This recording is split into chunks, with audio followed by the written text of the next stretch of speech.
अस्सलाम वालेकुम नाज़रीन, आप सबका इस्तकबाल है हकीकत की दुनिया में।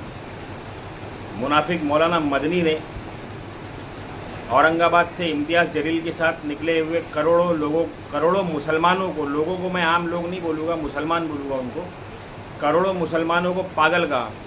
अपनी मुनाफिकत का मुजाहिरा करते हुए वो हर दौर में जब भी मुसलमानों को, जब भी इस्लाम को मुसलमानों की ज़रूरत पड़ती है, वो अपना पल्ला झाड़कर अपनी मुनाफिकत का प्रदर्शन पूरी तरीके से करता है। और इसीलिए जो है ना, वो जैसे मुझको पसंद नहीं है, ऐसे ना जाने कितने हज़ारों लाखों मुसलमानों को पसंद नहीं है। मेरी उलमाए दीन से ख़ास करके जो है ना आज़ाना दरख्वास्त है कि वो मौलाना महमूद मदनी पर लगाम कसे। आइए देखिए क्या कहा मौलाना मदनी ने। मैं असदुद्दीन ओवैसी साहब को जहाँ तक जानता हूँ 100% उनसे डिसएग्री करता हूँ। उनकी पॉलिटिकल अप्रोच से भी डिसएग्री करता हूँ, क्योंकि उनकी पॉलिटिकल अप्रोच उस पॉलिटिकल अप्रोच को सपोर्ट करती है जो बात, और उससे उनको भी कुछ फ़ायदा होता है, दूसरों को उससे भी ज़्यादा फ़ायदा होता है। तो ये उनकी पॉलिटिकल अप्रोच की बात है, मैं डिसएग्रीमेंट छोड़ सकता हूँ।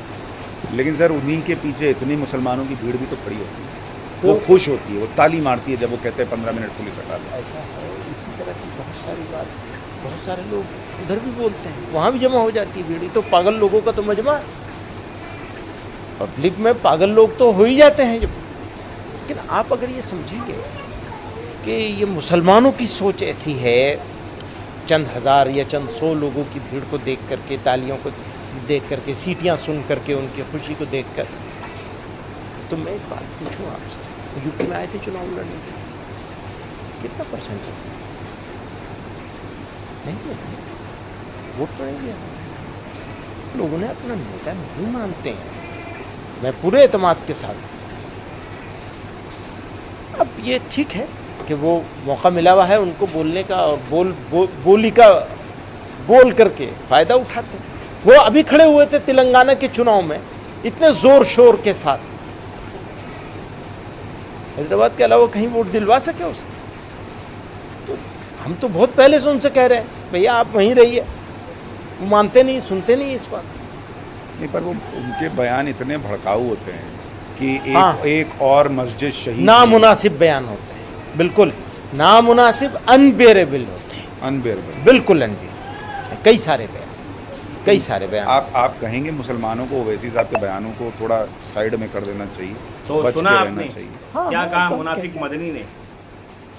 जिस दौर में, जिस वक्त पे खासा तौर पर नामूस रिसालत के लिए मुसलमानों को उलमाओं की ज़रूरत है, वो भी देवबंद जैसे मदरसे के, देवबंद जैसे एक मकातिब के उलमाओं की, उस वक्त पे मौलाना मदनी का ऐसा घटिया बयान, ये कहीं ना कहीं सवालों के घेरे में उनको खड़ा करता है और बताता है कि वो अंदर खाने कुछ और है और बाहर खाने कुछ और है।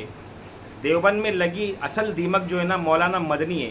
ये मेरा पर्सनल ओपिनियन है, जैसा कि मैं उनके हालात देख रहा हूँ और उनके स्टेटमेंट सुन रहा हूँ। मेरी तमाम मुसलमानों से और तमाम उलमा से, वो किसी भी फ़िरके के हो, मेरी आज़ाना दरख्वास्त है कि ये जो रैली हमारी कामयाब हुई है, उसकी वजह मुसलमानों की बेबाकियत थी, बेबाकपन था, जो हमारे नबी ने हमसे फरमाया, जिसका मफ़हूम है कि मैंने मेरी उम्मत को बेबाक बनाया है। तो वो बेबाकपन की वजह से आज जो है ना सरकार किसी ना किसी हद पे आकर अपने घुटनों पर तो आई है।